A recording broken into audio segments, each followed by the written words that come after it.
მოგესალმებით, ეთერშია გადაცემა ღვთისმეტყველების საათი. დღეს ჩვენი სტუდიის სტუმარია თბილისის სასულიერო აკადემიის ძველი აღთქმის პედაგოგი, იგი გახლავთ აგრეთვე თეოლოგიის დოქტორი ირაკლი ორჟონია. მოგესალმებით, მადლობა მოგზაურობისათვის. ბატონი ირაკლი, თქვენ უკვე ფართო მაყურებელი გიცნობთ, გარდა იმისა, რომ სასულიერო სემინარი აკადემიაში ჩვენ ქონდა ბედნიერება თქვენი ლექციები მოგვესმინა და კარგია, რომ უკვე სალექციო კურსი უკვე იწერება და ინტერნეტ სივრცეში შეუძლია ადამიანმა უყუროს.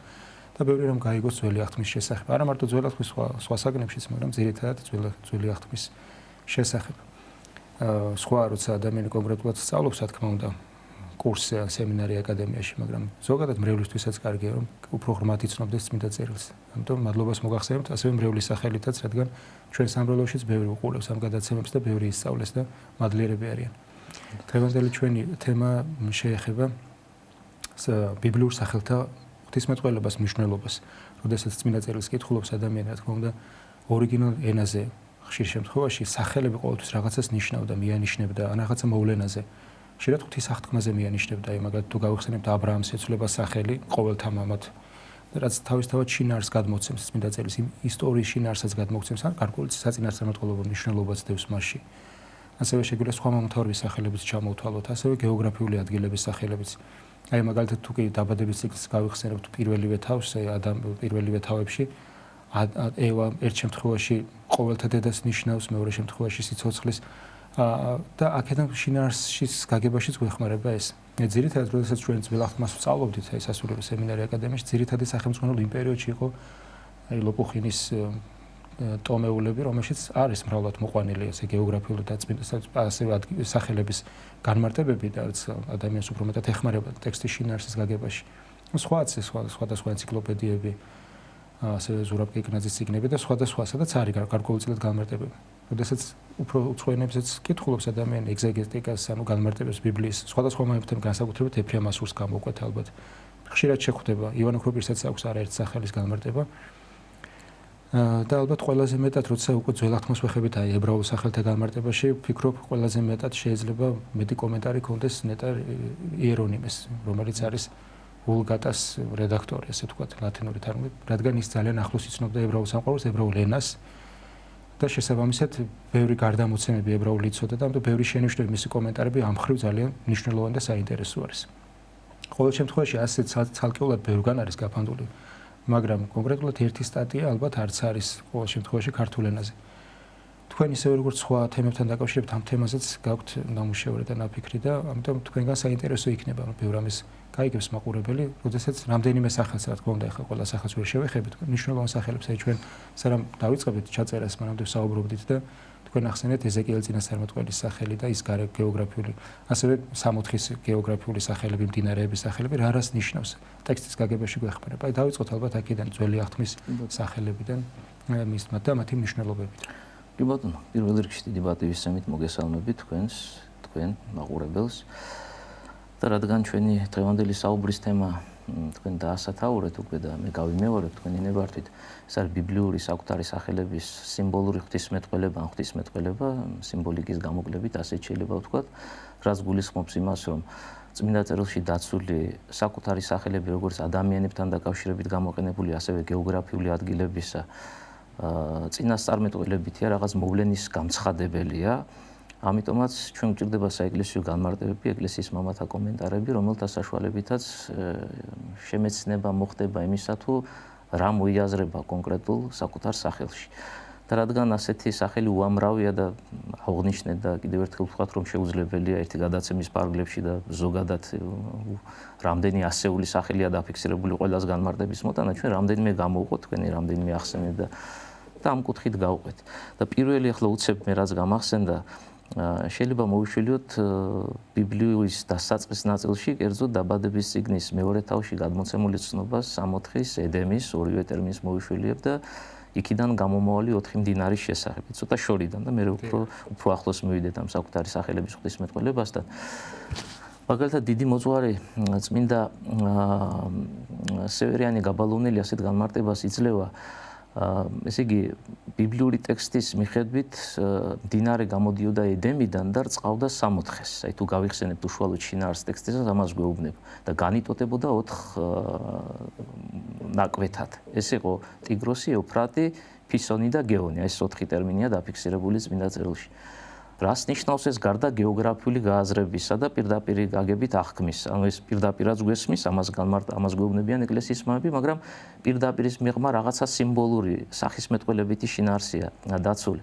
და როგორც ხსენებული ავტორი ბრძანებს, ედემი და სამოთხეს არის ადამიანის სულის სიმბოლო. და სხვათა შორის ამას უამრავი საეკლესიო ავტორი გვეუბნება, მათ შორის წმინდა იოანე დამასკელიც, მისი ერთ-ერთი განმარტება ანთროპოლოგიური კუთხით ამას მოიაზრებს, რომ გარდა პირდაპირ მნიშვნელობისა, სამოთხე ედემი ეს არის ადამიანის სულთან დაკავშირებული მოძღვრების დამტევი საკუთარ თავში და სწორედ იქიდან აღმომავალი მდინარე განიტოტება 4 ნაწილად. და ჩვენ ჩამოვთვალეთ ამ მდინარეების სახელი.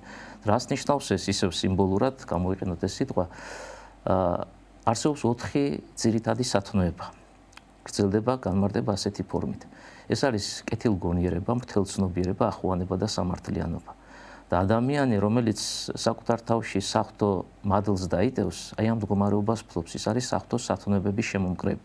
და მოდით კიდევ ერთხელ ჩამოვთვალოთ, რადგან გამეორება კარგად გვამეცნებინებს საკითხს, კეთილგონიერება, მთელცნობიერება, ახოვანება და სამართლიანობა.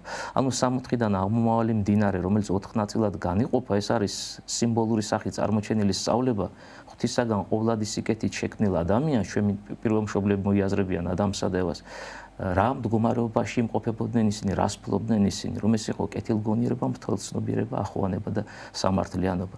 ანუ თუნდაც აი დასაწყისი ნაწილი დაბადების წიგნისა და ზოგადად ბიბლიისა, აი ესეთ ღრმა სიმბოლიკას დაიტევს საკუთარ თავში. და სხვათა შორის რახან ეს საკითხი ვახსენეთ, აქვე პატარა პარალელი შეგვიძლია მოვიშველიოთ, ცოტა უფრო სიღრმეში წმინდა წერილისა, კერძოდ მეფეთა წიგნებში მოთხრობილია ისტორია, როგორ ამაღლდა წინასწარმეტყველი ელიას ზეცად. და ჩვენ თუ საეკლესიო განმარტებებს ვნახავთ, მაგალითად ფილოკალიაშია დაცული ეს კომენტარები, ელიას ამაღლება მოხდა 4 ცხენოვანი ეტლის საშუალებით. ანუ ეტლი, რომელზეც ავიდა ელია და შემდგომ უკვე 4 ცხენის საშუალებით ეს ეტლი ზეცად ამაღლდა. იგივე განმარტება ხდება ეკლესიის მამებთან. დიდი წინასწარმეტყველის ამ ქვეყნიდან განრიდება ხდება მასში არსებული 4 სათნოების მიზეზით და ეს სათნოებები არის კეთილგონიერება, მთელცნობიერება, ახოვანება და სამართლიანობა. ასე რომ ამით იმის თქმა მინდოდა ჩვენ დავიწყეთ და მე უფრო ახლოსაც მივალ საკითხთან, რომ ბიბლიაში გადმოცემული მოძღვრებების სწავლებები, მოვლენები, თხრობა ეს არ არის რაღაცა ყოფითი ამბავი, მხოლოდ და ამით ვიფარგლებით, არა. საეკლესიო განმარტებების თანახმად, რა თქმა უნდა, ყოფითიც არის და პირდაპირ გაგებითაც აღიქმება, ანუ ისტორიული აღქმა საკითხისა, მაგრამ გაცილებით უფრო ღრმა არის, უფრო მნიშვნელოვანია ის მხარე, რომელიც არ ჩანს, თუ განმარტება არ მოიშველიეთ და ამ შემთხვევაში ბუნებრივი ეკლესიის მამათა კომენტარებს ვიშველებ და აი იქ დაცული შინაარსი, გადმოცემული მოვლენები სულიერ მხარეს წარმოაჩენს ჩვენ წინაშე. დიახ, სხვათა შორის ეს სიმბოლური განმარტებები ავსებს, ესე ვთქვათ, ისტორიული, ეს ალექსანდრიული ანტიკური სკოლა და ხშირად გაჩენია კითხვა ადამიანს, როდესაც მაგალითად კითხულობს ბიბლიას, რამდენად ცოტა ისეთი ხო არ არის, ვთქვათ, ეს ამდენი ალეგორია, სიმბოლო, როდესაც კითხულობს განმარტებას სწავლობს უბრალოდ, აი მაგალითად სემინარის სტუდენტი. სხვათა შორის მეც გქონია ამგვარი კითხვები, რა, ალექსანდრიული სკოლაცა თითქოს ძალიან შორს მიდის, რომ ყველაფერში სიმბოლოებს ხედავს. მე ჩემთვის პირველი რაც აღმოვაჩინე, ესე ვთქვათ, ახალ აღთქმაში, თავად მაცხვარი რო ამბობს, რომ იონას სასწაულზე, როცა 3 დღე თითოეულ მაცხვარი ალექსანდრიული მამებამდე თავად მაცხვარი განმარტავს იონას ისტორიას, როგორც ჭეშმარიტ მოხდარ ისტორიას, როგორც მკვდრეთით აღდგომის საიდმა 3 დღე საფლავში დადებას ამ სიმბოლოში თავად მაცხვარი განმარტავს ამას. ამიტომ ეს განმარტებები ძალიან სხვანაირად შეგვამეცნებინებს წმინდა წერილს, ერთი ისტორიული მოვლენა და მე რაც საწინასწარმეტყველო უწყებადებს ამ მოვლენაში, რომ თითქოს შემთხვევით არაფერი არ ხდებოდა. ალბათ დავიწყოთ საკუთარ სახელთა შესახებ განმარტება. და სხვათა შორის აი თქვენ რახან ახსენეთ, პატარა რამდენიმე წინადადება გამოხმაურება ამ კუთხით და მე უკვე ნამდვილად გადავიდეთ კონკრეტულ სახელზე, რა გარკვეული რიგითობას განსაზღვროთ. აი მე მახსენდება ეკლესიის მამათა განმარტებები და არაერთხან გვხვდება ეს ეგზეგეტიკა, რატომ არის ასეთი ღრმა შინაარსის წმინდა წერილში გადმოცემული ამბავი, რომ მხოლოდ ისტორიით არ შემოიფარგლება ისტორიის მიღმა სიმბოლოა დანახული და თან საინტერესო რა არის შეიძლება ერთ მოძღვართან ერთი სიმბოლიკაა გაცოცხლებული მეორესთან მეორე მესამესთან მესამე ანუ კითხულობს სხვადასხვა განმარტებას სხვადასხვა წახნაგია ნაჩვენები და ლამის დასასრული არ აქვს ყველა თავისებურად კარგი გაგები თავისებურად და სწორად განმარტავს წმინდა წერილს ამა თუ იმ ხელს ამის მიზეზი არის ის რომ საეკლესიო განმარტებების მიხედვით როგორც ღმერთია გარეშე მოუწერელი, მისი სიტყვაც ასეთივე გარეშე მოუწერელი.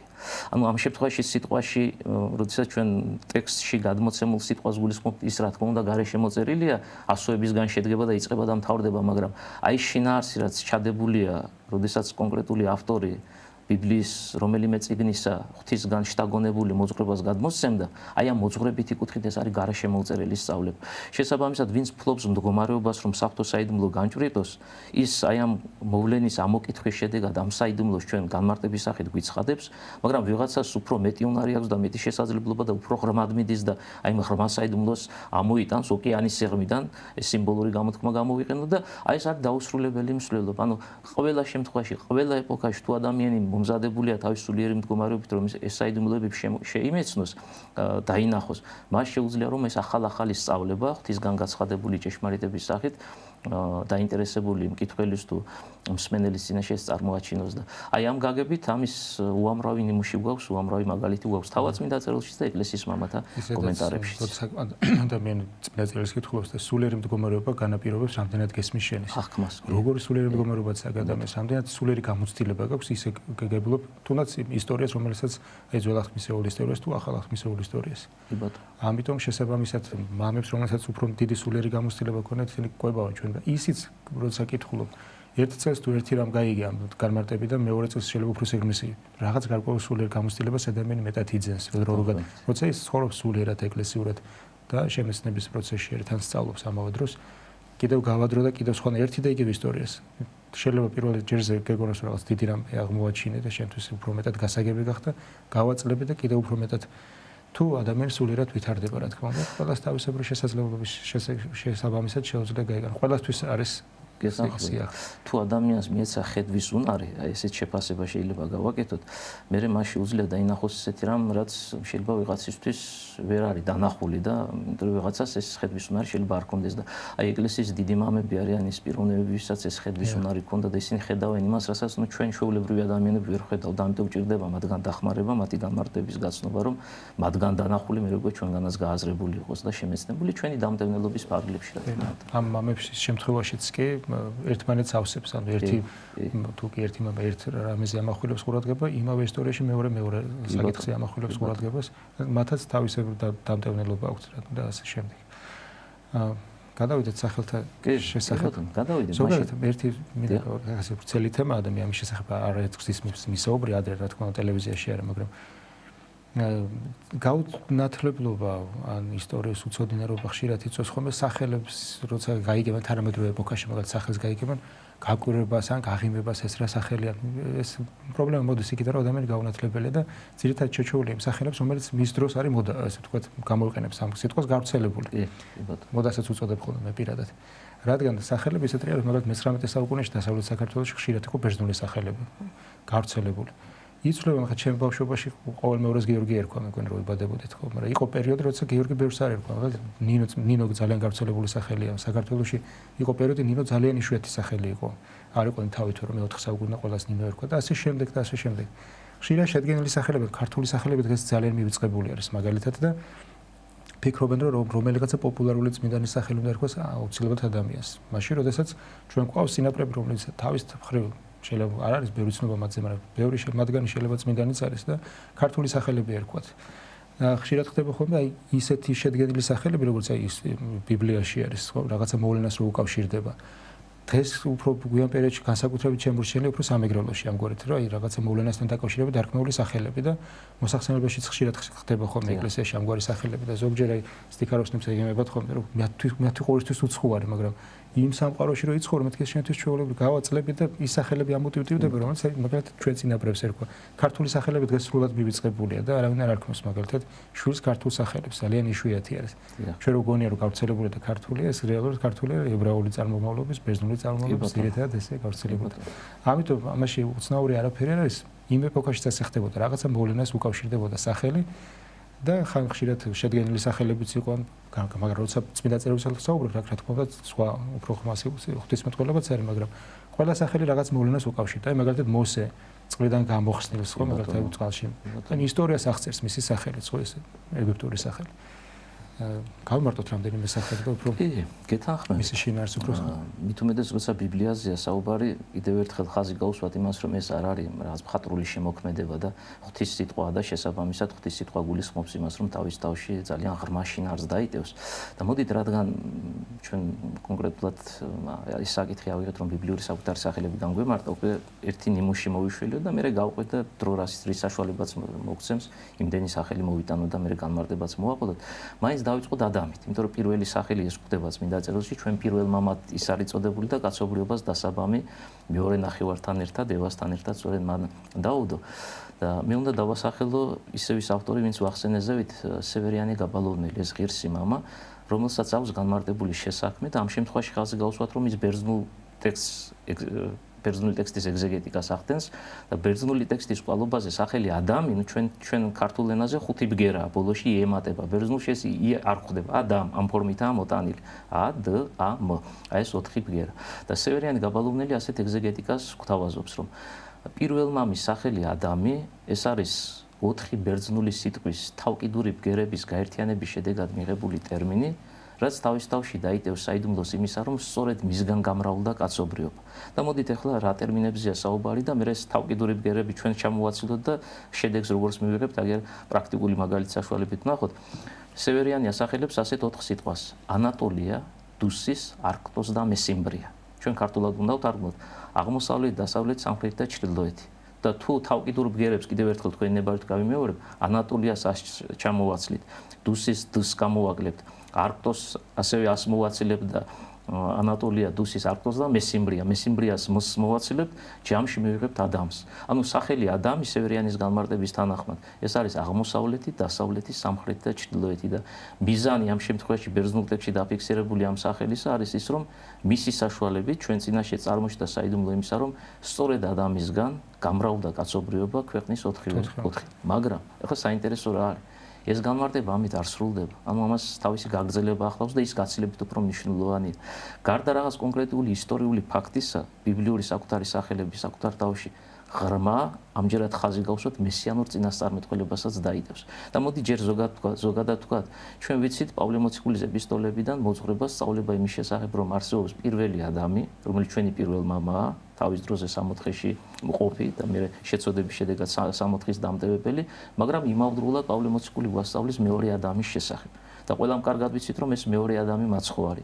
აი აქ უკვე ძალიან საინტერესო ის განმარტება, რაც ჩვენ ვახსენეთ, მაცხვართან დაკავშირებიადაც იგივე ეგზეგეტიკაა გამოთქმული. მაცხვარი არის აღმოსავლეთი, დასავლეთი, სამხრეთი და ჩრდილოეთი. რა გაგებით შეკითხვა დავსვათ ასე ადამთან პარალელი რომ მოვიტანოთ, თუ კი ადამმა გაამრავლა კაცობრიობა, მაგრამ საკუთარი შეწოდების შედეგად გამრავლებული მისი მოდგმა დაიტევდა იმ მდგომარეობას, რაც ცოდვის აღსრულების შემდგომ ადამიანურ ბუნებაში წარმოჩნდა და მემკვიდრეობის წესით ეს მიეცა მისგან გამრავლებულ შთაომავლობას, მაცხვარი, რომელიც მოვიდა ქვეყნიერებაზე, დოგმატური ტერმინი ფორმულირება მოვიშველიოთ, ყოვლადწმინდა სამების მეორე ჰიპოსტაზი, რომელიც შეიერთებს ადამიანურ ბუნებას, შემოიკრებს სწორედ აი ამ 4 კიდრით განფენილ კაცობრიობას, აღმოსავლეთით, დასავლეთით, სამხრეთით და ჩრდილოეთით განფენილ კაცობრიობას და სრულიად ადამიანის მოდგმას კურნების საიდუმლოს მიმართლებს და აი სახელ ადამიანში, როგორც ბრძანებს ღირსი მოძღვარი, ეს საიდუმლოა წარმოჩენილი. ერთი მხრივ ისტორიული ფაქტი, როგორ განვითარდებოდა მოვლენები ძველ აღთქმაში და მეორე მხრივ უკვე მესიანური წინასწარმეტყველება,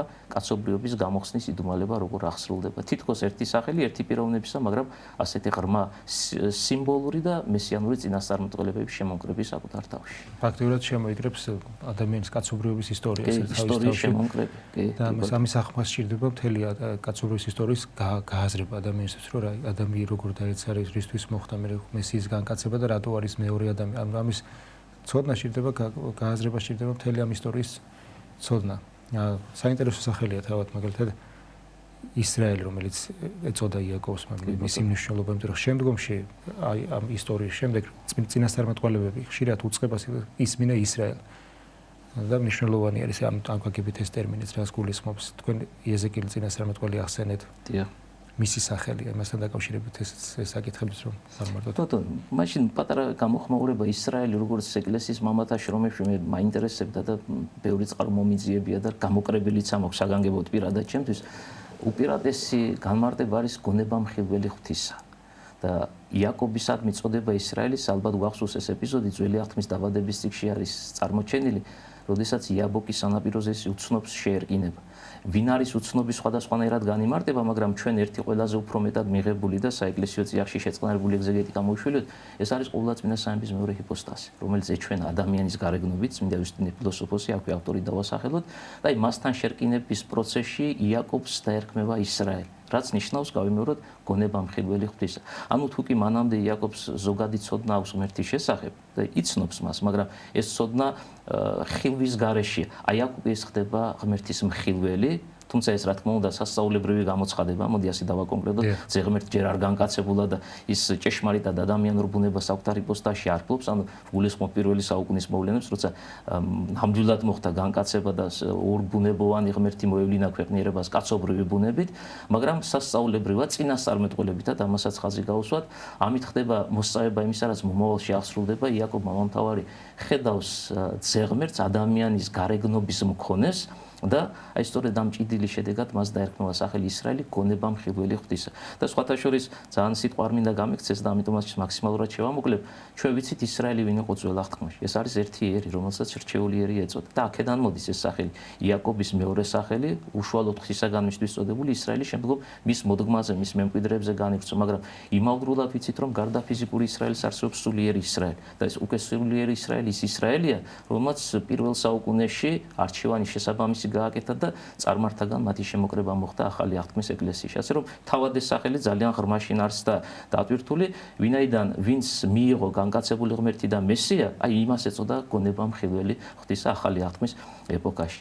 რაც შეეხება ეზეკიელს, თქვენი ნებართვით თქვენ ახსენეთ და მე გადავალ ამ ნაწილზე, პირველ რიგში ვთქვათ, რომ ეს არის დიდი წინასწარმეტყველი, ზოგადად ძველი აღთქმის ეპოქაში 16 მწერალი წინასწარმეტყველი ვიცით, რომლებიც თავის მხრივ საეკლესიო განმარტებით ორ ნაწილად განიყოფიან, 4 დიდი და 12 მცირე წინასწარმეტყველი, სწორედ ამ 4-ში შედის ესაია, იერემია, ეზეკიელი და დანიელი.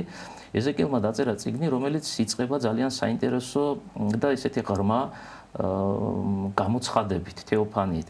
და თავადვე გვეუბნება, რომ მას მოუწია დატოვება საკუთარი საცხოვრებელი სივრცისა, ის გადაასახლეს ქალდიაში, ნაბუქოდონოსორის ეპოქა არის, ძლევამოსილი ქალდეველი მეფისა და განმარტოვდა მდინარე ქობარის სანაპიროზე. და ფიქრობს საკუთარი სამშობლოს მძიმე ხვედრზე, როგორ განვითარდება ეგ ისტორია, ნაწილი ებრაელებისა გადმოსახლებულები არიან, მაგრამ სახელმწიფო ისევ არსებობს, ჯერჯერობით 586 წელი არ დამდგარა და იუდეის სახელმწიფო არ გაუქმებულა, ეს გულისხმობ ბოლო გადასახლებას და 70 წლიან ტყვეობას.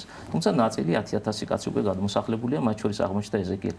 და იმ ქობარის სანაპიროზე მყოფი წინასწარმეტყველი ეზეკიელი შემდგომ იხილავს იქ გამოცხადებას, თეოფანიას და ყველაზე არსებითი რაც აი ამ თეოფანის ჩვენ ხო ძალიან ესეთ სიღრმეში სხვა მიმართულებად არ შევდივართ, მას გაეცხადება იდუმალება კაცობრიობის გამოხსნა, როგორ ახსრულდება ამის თაობაზე, რომ ღმერთი დაკონკრეტებულად ზეღმერთი განკაცებული სახით მოვაწვეთ სოფელში და აი ეს ადამიანური ბუნების უძლურებები, რაც ძველი აღთქმის ეპოქაში ცალკეულ პიროვნებას არ აძლევდა სრული სიწმინდის განკუთვნის შესაძლებლობას, აი ეს უძლურებები აღმოიფხრება და პიროვნებას გაეხსნება ეს სულიერი გზა ასპარეზი იმისთვის, რომ მან სრულად განიძარცვოს ნებებისაგან საკუთარი თავი და საფრთხეებებით შეიმოსოს. მაგრამ ამ მიმართულებით ჩვენ არ გავაგრძელებთ საუბარს. თავარი დაარსებით ისაა, რომ მოქმედება ხდება ქალდიაში, ამას გაუსვათ ხაზი, მდინარე ქობარის სანაპიროზე და მონაწილეობს ამ მოქმედებაში წინასწარმეტყველი ეზეკიელი. ავტორი დავასახელოთ წმინდა გრიგოლ დიალოგოსი, ერთ-ერთი ღრმა სიმბოლური სახით წმინდა წერილის კომენტატორი. ის ასეთ რამეს ბრძანებს, დაბადების წიგნის, უпростоრად ეზეკიელის საწინასწარმეტყველო წიგნის დასაწყის ნაწილში 4 სახელი ეყრის თავს. 2 სახელი არის პიროვნებისა, ერთი ეზეკიელისა, მეორე მამამისისა, ვუზი, ასე იწოდება ეს ადამიანი და 2 უკვე ჩვენ ვახსენეთ, ერთი გეოგრაფიული ადგილი ქალდია და მეორე მდინარის სახელი ქობარი. გრიგოლ დიალოგოსი აგრძელებს განმარტებას და ბრძანებს. სახელი ეზეკიელი ნიშნავს უფლის ძალას. ჩვენ ქართულად უნდა ვთარგმნოთ და ქართულ თარგმანში ასე გადმოდის. ხოლო წმინდა წერილში უფლის ძალად იწოდება ყოვლადწმინდა სამების მეორე ჰიპოსტაზი. შესაბამისად ამ ისტორიაში ეზეკიელი განასახიერებს ზეღმერთს. სახელი ვუზი ანუ მამის სახელი ეზეკიელისა ნიშნავს ისევ ქართულად უნდა გადმოვიდა დამდაბლებულს, ოღონდ დამდაბლებულს უარყოფითი გაგებით.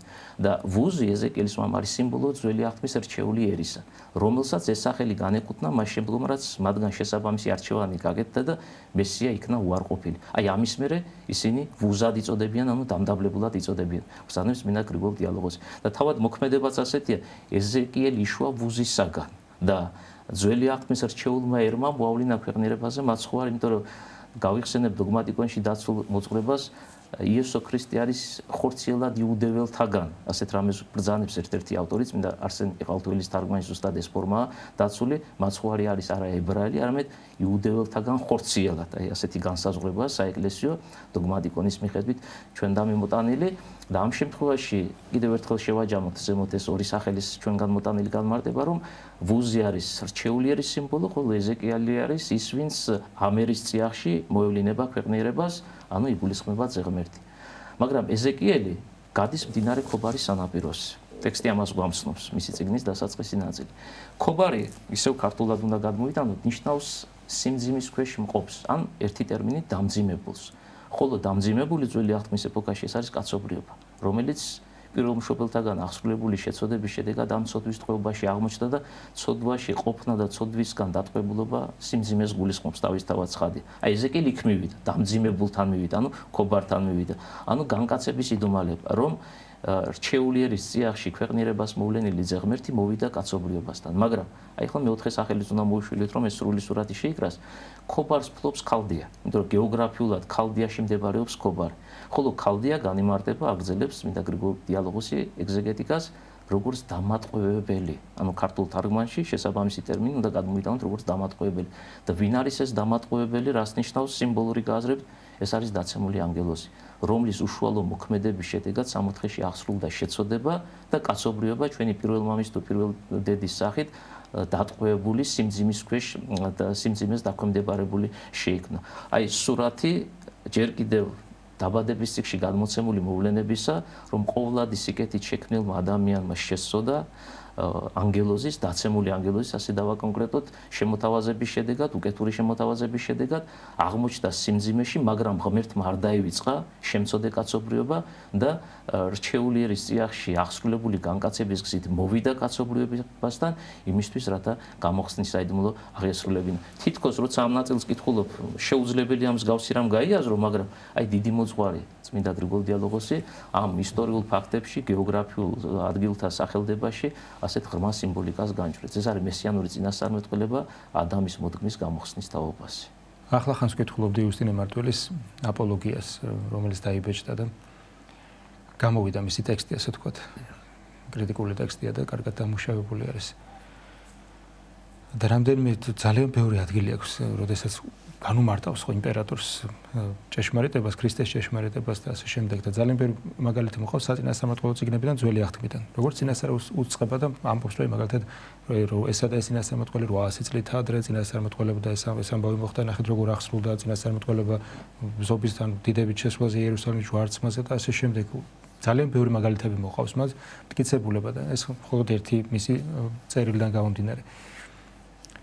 როდესაც ადამიანი ამას რაც უფრო მეტად შეიმეცნებს და კითხულობს, ფაქტობრივად აღარ რჩება მას არანაირი კითხვა, აი ამის ჭეშმარიტება, რომ ირწმუნო, რომ ეს ჭეშმარიტად ასეა და ყოველი სიტყვა, რაც წმინდა წერილშია მოცემული, ჭეშმარიტად წინასწარმეტყველება უწყება და რეალური ისტორია არის.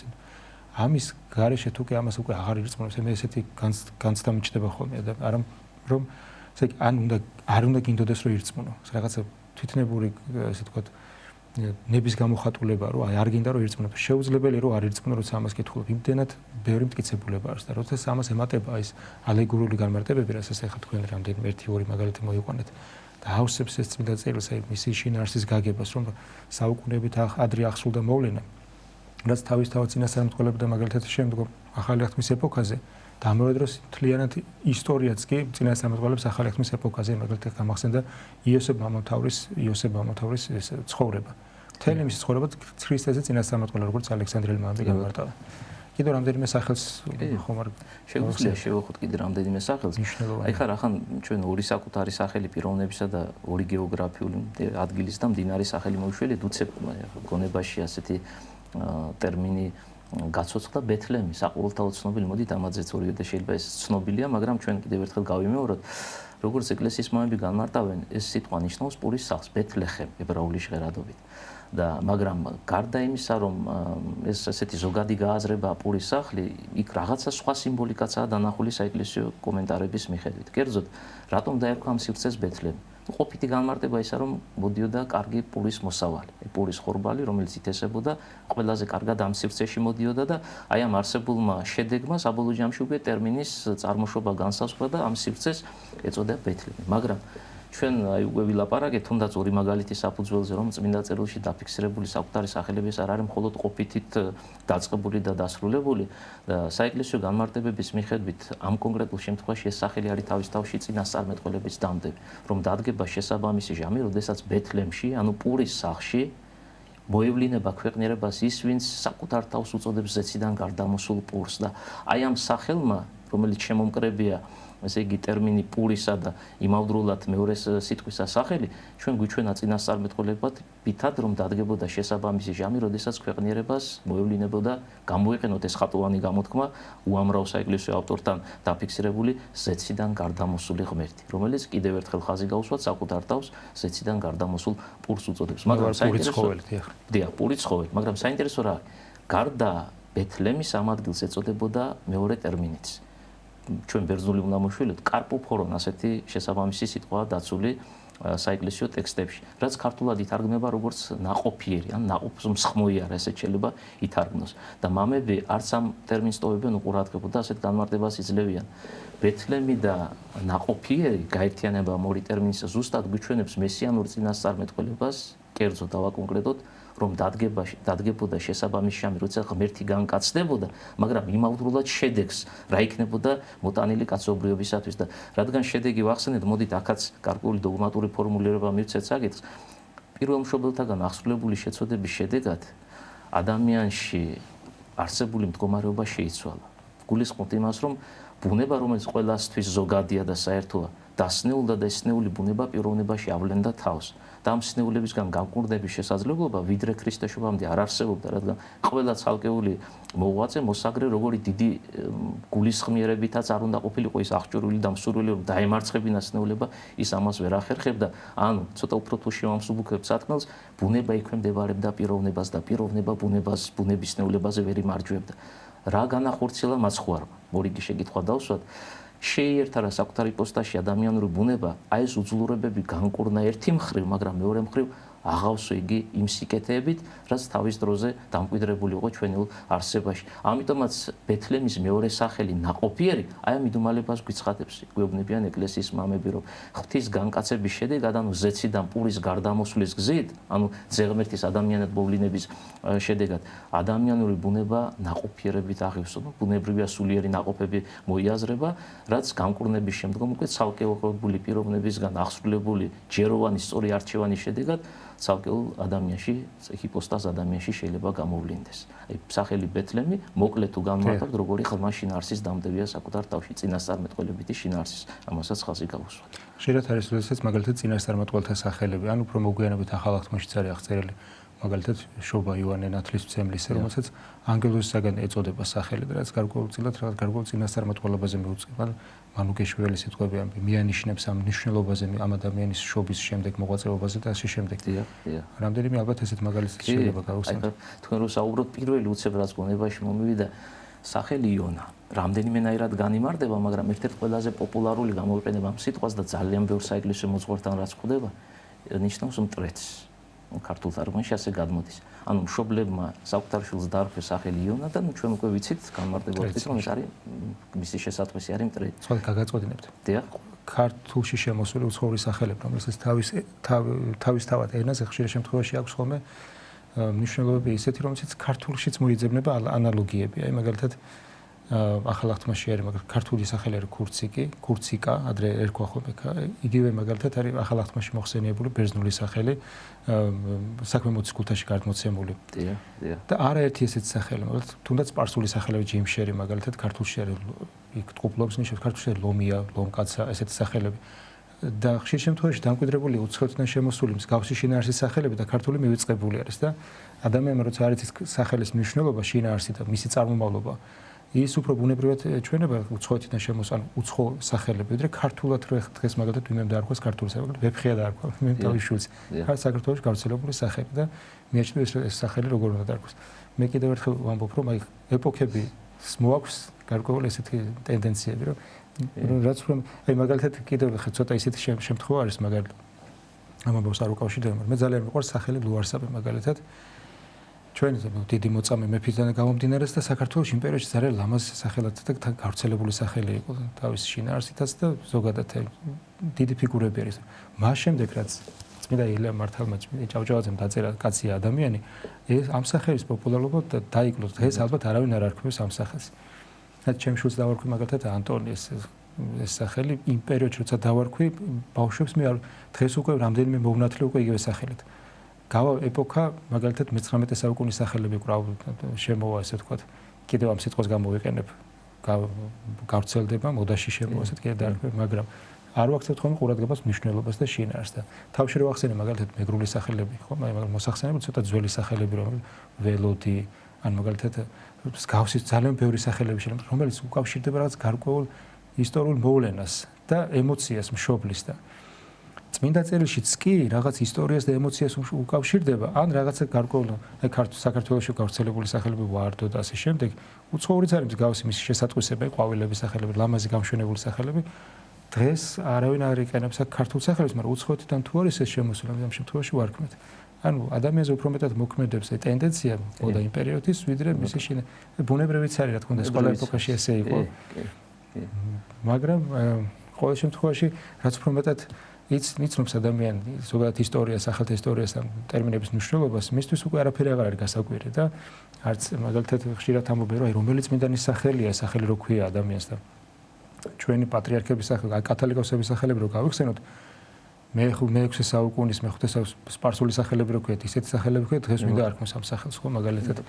ან ყველაზე ერთ-ერთი პოპულარული წმინდანი საქართველოს წმინდა გიორგი რომელი დიდი წმინდანი იყო მანამდე მას წარმართული სახელი და მრავალი დიდი მოძღვარი მამას საერთოდ წარმართული კერპების და ღმერთების სახელები ერქვათ და გაქრისტიანების შემდეგაც ეს სახელები დარჩათ ბერძნულ სამყაროში იქნება თუ სხვადასხვა და მათ გახადეს ეს სახელი პოპულარული შემდგომში ეს ახლა ადამიანი ქმნის სახელს ამიტომ ამ შემთხვევაში მე ხშირად ვამბობ რომ სახელს არ აქვს იმდენად დიდი მნიშვნელობა ადამიანმა უნდა შექმნას ეს სახელი მაგრამ ახლა და პირიქითაც ხდება ხოლმე თქვენ ახსენეთ რომ ივანე ტრეც ნიშნავს ახლა ამას განმარტავთ რა თქმა უნდა მაგრამ ხდება ანგელოზისაგან უწყება ან ღვთისაგან მინიჭება ამ სახელის რაც პირდაპირ მიანიშნებს ამ ადამიანის პიროვნებაზე ან სამომავლო წინასწარმეტყველებაზე. აი პირიქითაც ხდება ხოლმე, ხდება პირიქითაც დღეს შეიძლება ადამიანს ერქვას არაპოპულარული სახელი, მაგრამ მან მისი სახელი იმდენად გახადოს ხალხში საყვარელი და პოპულარული, რომ შემდეგში თაობებმა ეს სახელები როგორც დიდმა წმინდანებმა გახადეს წარმართული სახელები უკვე ქრისტიანობაში გავრცელებულ სახელებად.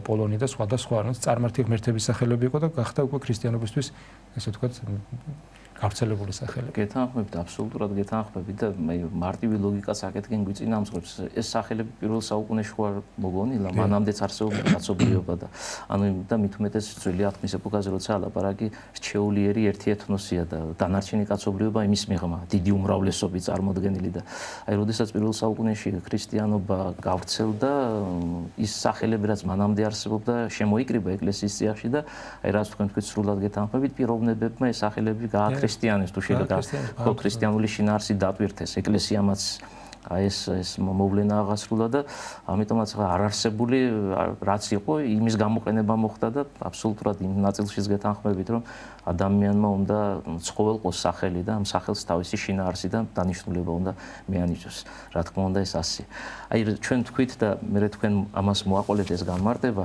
იონა ეს არის მშობლებისგან დარქმეული სახელი და ბოლომდე მინდა მივიყვანო და საეკლესიო ლიტერატურაში ვკითხულობთ ასეთ რამეს, რომ ზოგჯერ ასეც ხდება, როცა ჩვენ წმინდა წერილს ვკითხულობთ, შეიძლება მშობლებს გაცნობიერებული არ აქვთ, რატომ არ ქმნიან საკუთარ შვილს სახელს, მაგრამ ასეთი მოქმედება განგებულებითად აღესრულებ. და ამ კონკრეტულ სიტუაციაში საინტერესო რა არის? მტრედი არის მშვიდობის სიმბოლო. ეს საყოველთაოდ ცნობილი ამბავი. და წინასწარმეტყველს, როდესაც გაიზრდება, იქ ისეთი დავალება მიეცემა, რომლის თანახმადაც ის ერთ კონკრეტულ გეოგრაფიულ ლოკაციაში მცხოვრებ ადამიანებს მშვიდობას, ოღონდ ხაზი გაუსვათ სულიერ მშვიდობას აზიარებს. და აქ მოიაზრება ის დავალება, რაც მას განეკუთვნა, ქალაქ ნინევიაში, ეს არის ასურეთის იმპერიის დედაქალაქი, წარმართული სახელმწიფო, ჩასვლა ღვთისმსიტყვის ქადაგება და ამ ღვთისმსიტყვის ქადაგების შედეგად გულისხმიერი საზოგადოებისგან მიღება მოძღვრებისა, სწავლებისა და ნაცვლად იმისა, რომ ნინევია უნდა დაქცეულიყო, კარგად გახსოვთ თქვენ ეს ეპიზოდი, სრული მყუდროებით, სრული მდუმარებით უზენაესი მათ მშვიდობას მიღმადლებს და აი სულიერი მშვიდობის გამკუთვნელ საზოგადოებას იონასგან აღსრულებული მოქმედების გზით მიემადლება ეს მდგომარეობა და ამიტომაც წინდაწინვე მისი დავარქვათ ასე სამოქმედო გეგმა განსაზღვრულია აი მომავალში რა მოუწევს მას როგორც საქმიანობა ესე იგი მისი მოქმედებაში მოყვანა და აქვე მახსენდება კიდევ ერთი ძალიან მოკლე განმარტება შეგვიძლია მოვშველიოთ იოანე ოქროპირის ეგზეგეტიკა სახელი ნოე რას ნიშნავს და ნოე ქართულად უნდა გამოვიტანოთ ჩვენ ის ნიშნავს მყუდროებას, დამშვიდებას ალბათ აი ორი შესატყვისი უცებ რაც მომივიდა გონებაში სათანადო და დაწყნარება, დამშვიდება, მყუდროება. რას ნიშნავს ნოე ოქროპირი ასე აგრძელებს. ეს მშობლებისგან დარქმეული სახელია, მაგრამ განგებულებითად იმავდროულად წინასწარმეტყველებით, რადგან ადამიანისაგან გამრავლებული კაცობრიობის უკეთურება რომ დასრულდებოდა და მყუდროება ჩამოწვებოდა, რადგან საყოველთაო წარღვნა ვიცით შედეგი როგორი დატოვა, მხოლოდ ერთი ოჯახი გადარჩა და სხვადასხვა კუთხეში არსებული კაცობრიობისგან მომოქმედებული ბოროტებები წყლით წარიღნა რა, აი ამ სიტყვას მოვიშველიებდი და მყუდროება მიემადლა ადამიანის მოდგმას ერთი ოჯახის სახით, აი ეს იდუმალება გაცხადა. თუმცა მე რა თქმა უნდა უკეთურებები კვლავ გამრავლდა, მაგრამ აი ერთ კონკრეტულ ეპოქაში შედეგი როგორი დადგებოდა ეს საიდუმლოა წინასწარმეტყველებითად გაჩვენება. გარდა ამისა ის უწყება უფლისაგან წინასწარმეტყველება რომ აღარ მოხდებოდა წარ ეს საკუთარ ეს შინაარსი და ის მაშინ აღსრულებული მოვლენა სისარტყელის გამოჩენა, რომელიც მშვიდობის სიმბოლოდ არის მიჩნეული დღევანდელ დღემდე. სხვათა შორის რახან თქვენ სისარტყელს ახსენეთ, ახლა უცებ ეს გამახსენდა წმინდა კირილი ალექსანდრიელის ამ დიდი საეკლესიო მოძღვრის შესაბამისი ეგზეგეტიკა სისარტყელის განმარტება თურმე სხვადასხვანაირად ხდება, ფერების რაოდენობა, რამდენისგან შედგება და ერთ-ერთი ყოფილა ალექსანდრიული მიდგომა, რომ 4 ფერის ნაკრებია სისარტყელი. სხვა რაოდენობაც არის.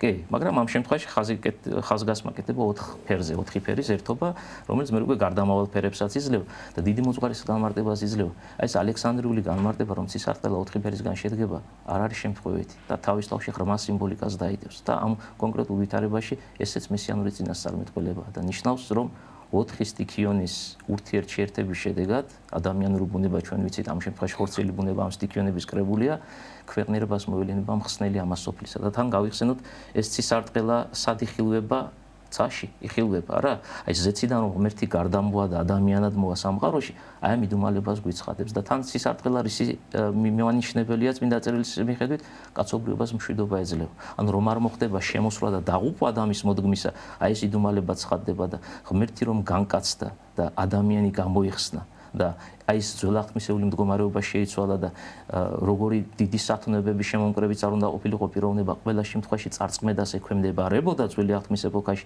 აი ეს დრო რომ დასრულდება ამ იდუმალებას თურმე ეს კონკრეტული მოქმედება გვიცხადებს როგორც დიდი მოძღვარი წმინდა კირილე ბრძანებს ახლა ძველაღთმაში ზოგადად სახელები მაგალითად იაფეტი რახან ვახსენეთ ახლა გამახსენდა მისი ძეების სახელები იაფეტი რომელიც გავრცელებას ნიშნავს რადგან გამრავლ და მათი სახელები მე მათ კურთხევებში ჩანს ხოლმე როგორც აკურთხებს მამაც საკუთარ შვილებს სახელების შინაარსიც მსგავს ეკავნი ეპოქაში მამამთავრულ ეპოქაში სახელი ფაქტობრივად შეგვამეცნებინებს შინაარსს მისი მოდგმის ისტორიის შესახებაც მრავალსაუკუნოვანი ეპოქა შეიძლება განეჭვრიტოს კონკრეტულ საკუთარ სახელში ამიტომ აბრაამს სახელი ეცვლებოდა ყოველთა რადგან მისგან დიდი და ყოველთა მამაში ალბათ ის შინაარსი დევს რომ მისი შთამომავლობაში უნდა იშვას მესია ქრისტე კი როგორც მაცხოვრის წინაპარი გამოვიყენოთ ეს ტერმინი და აი მაცხოვარში უკვე ყველა ადამიანი შემოიკრიბება და ამ გაგებით აბრაამი როგორც წინასახე მესიისა არის ყოველთა მამა და სხვათა შორის რახან თქვენ ეს სახელი ახსენეთ აქვე მახსენდება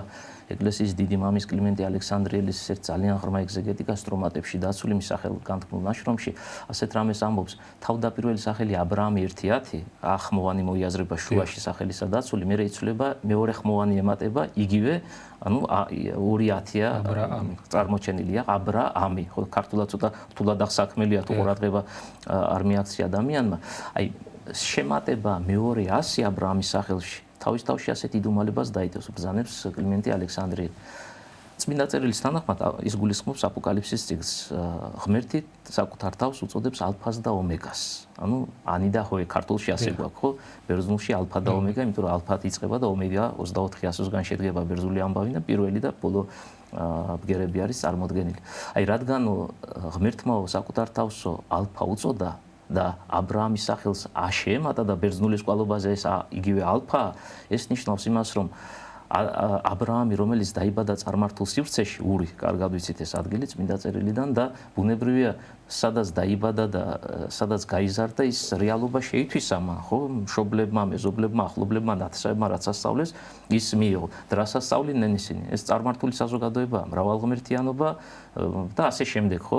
მაგრამ აი გარკვეული დრო როცა გავიდა და იფიქრა და იმსჯელა და ამ ფიქრის და მსჯელობის შედეგად ერთ რამეს მიხვდა, რომ შეუძლებელია ღმერთების სიმრავლე იყოს და წესით ღმერთი ერთია და ეძება ვინ არის ეს ერთი ღმერთი, აი ამ მდგომარეობის მაჩვენებელია სახელისვალებადობა. აი, როდესაც მან გაიგო ვინ არის სამყარო შემოქმედი უზენაესი, იმავდროულად ბიბლია გვთავაზობს სატანადო უწყებას, რომ მის სახელს ალფა შეემატა, ანუ შეემატა ერთ-ერთი სახელი ღვთისა, რაც ნიშნავს იმას, რომ აბრაამი უკვე არის ღვთისმცოდნე, ჭეშმარიტი ღმერთის მცოდნე და დავარქვათ ასე მონოთეისტი, მაღიარებელი უზენაესა, ვინ სამყაროს ცისა და ქვეყნის შემოქმედი უზენაესი ღმერთია. დიახ, ეს მოვლენათან დაკავშირებით მე ღვთის, აი მაგალითად არ ვახსენეთ იაკობის შერკინება უფლის ანგელოსთან ან უფალთან და შემდეგ მაშინ რო ეცვლება სახელი რამ დიდ სულიერ გარდატეხას უკავშირდება. ეს ადგილი ალბათ ყველაზე ჩემთვის ყველაზე რთული გასაგები იყო ერთ-ერთი რთული გასაგები იყო რას ნიშნავდა შერკინება უფალთან. თან ამას ისიც ართულებს, რომ მრავალფეროვანი განმარტება ხდება საეკლესიო წყაროებში და აი ესეც საინტერესო ზოგადად ის არის, რომ იაკობის ცხოვრებაში როცა ვკითხულობ ჩვენ მთელი ცხოვრება ფაქტობრივად ერკინება უფლის ნებას, თითქოს განგებას, რაც მას დაბადებიდანვე რაც ქურსილზე ხელი ქონა ჩაჭიდებული, იქიდან იბრძვის პირშეობისათვის და ფაქტობრივად შეიძლება ისიც ცოტა ჩემეული შეფასებაა, მაგრამ თითქოს განგებას ცვლის საკუთარი მოღვაწეობით და ბრძოლით.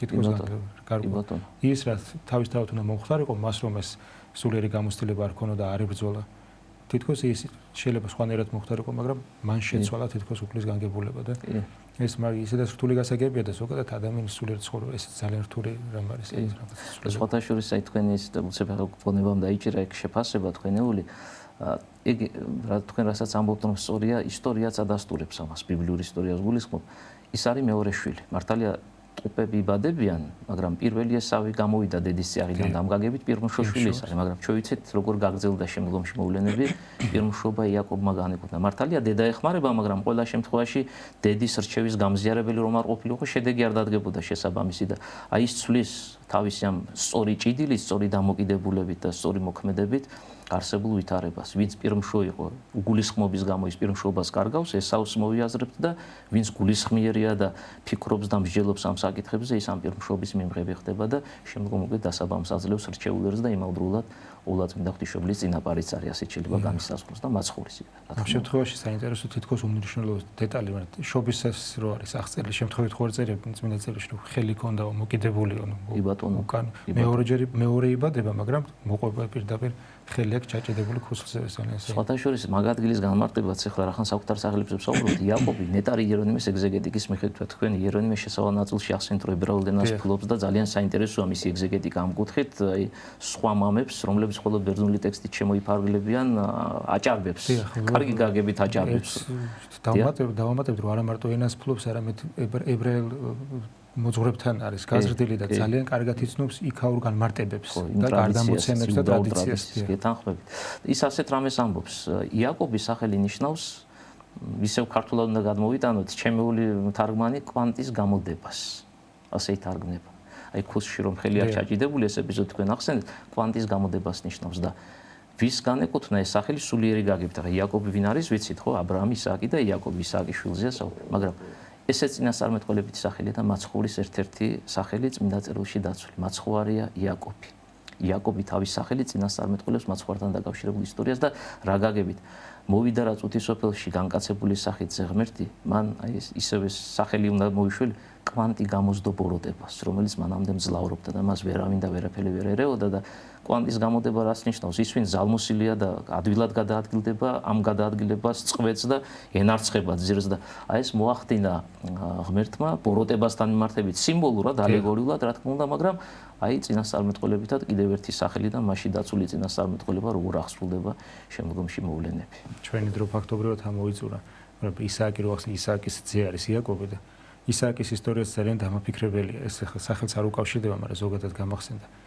მან რაც 13 წლის ასაკში დაითმინა, რაღაც აი ამ კუთხით უყურებდი, ფიქრობდი ამას წინათ ამ საკითხზე და 13 წლის ასაკში რაც გაითმინა, ამას ალბათ ძალიან იშვიათია ადამიანს რომ შეძლოს თუნდაც რამდენი წლისაც არ უნდა იყოს, მაგრამ 13 წლის ისეთი ასაკი არ არის, რომ ის ვერ ხვდებოდა რა ხდებოდა იმ დროს და ამას შესახებ ბევრი განმარტება აი ივანე ქროპირსაც საოცარის გადაგება აქვს ამ საკითხ რო კითხულობ შეიძლება ცრემლებივე შეიკავო ისე აღწერს იმ თაზი ასვლას და განცდებს ა ブラ ამის ხატოვნად აღწერს ამას ეს ცნობილი გადაგება არის მისი ჰომილია და აი ამის შემდეგ ისააკის ისტორიაში არაფერი თითქოს მნიშვნელოვანი არ ხდება თითქოს ვერაფერს ვერ გაკეთებს შესაძლებელია ეს აი ემოციურად ისეთი დიდი რამ აღასრულა მან საქმე გააკეთა თან ამ შემთხვევაში ქრისტეს განასახიერებს ის სიმბოლურად ამის შემდეგ დიდი საქმეები შემდეგში ა ブラ ამი ავალებს სახურს რომ მოუყვანოს ცოლი ცოლის მოსაყვანს და მთლიანი ცხოვრება მორჩილია თითქოს ეს და ამ მორჩილებაშიც რამხელა საქმეს ასრულებს ამიტომ არა ადამიანების ღვაწლი ძალიან განსხვავდება ერთმანეთისგან და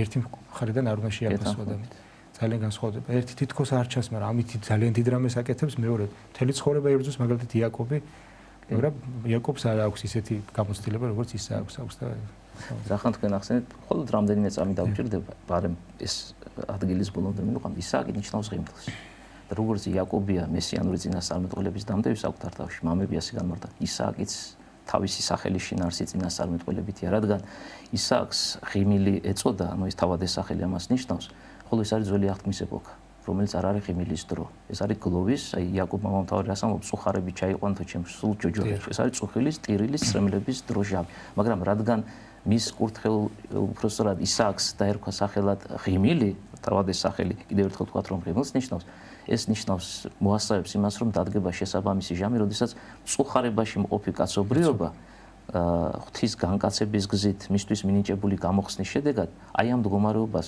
სულიერი გააზრებით ღიმილს განეკუთვნებს ანუ მოხდება ადამის მოდგმის დაძლევა იმ მდგომარეობიდან რასაც კიდევ ერთი ისტორიული განმარტებაც მახსენდება რომ ბუნებრივია თითქმის ყველა მამამთავრის დედა ბერწი იყო და დიდხანს არ ჩდებოდა და ასეთ ასაკში 99 წლისა ა ブラ ამი როცა უწყებას მიიღებს სარა 99 წლის და სიხარულის მომიჭებელი იყო აღთქმული ძის ესე ვთქვათ შეძენას და ამასაც უკავშირდება თან ამაში საწინასწარმეტყველო ნიშანი ორმხრივი მნიშვნელობა კი ძალიან საინტერესო არის და თქვენ რა თქმა უნდა რამდენიმე სახელი განმარტეთ და დაუსრულებლად შეიძლება მთელი წმინდა წერილს როცა კითხულობს ადამიანი ყველა სახელზე არსებობს ყველა სახელი შინაარსითაა დატვირთული დიახ და შემთხვევით არც ერთი სახელი არ არის მოხსენიებული მადლობას მოგახსენებთ მობრძანებისათვის საინტერესო განმარტებისა და საუბრისათვის მაყურებელს შევახსენებ რომ ჩვენი სტუმარი ბრძანდებოდა თეოლოგიის დოქტორი ირაკლი ორჟონია დროებით გემშვიდობებით მომავალ შეხვედრამდე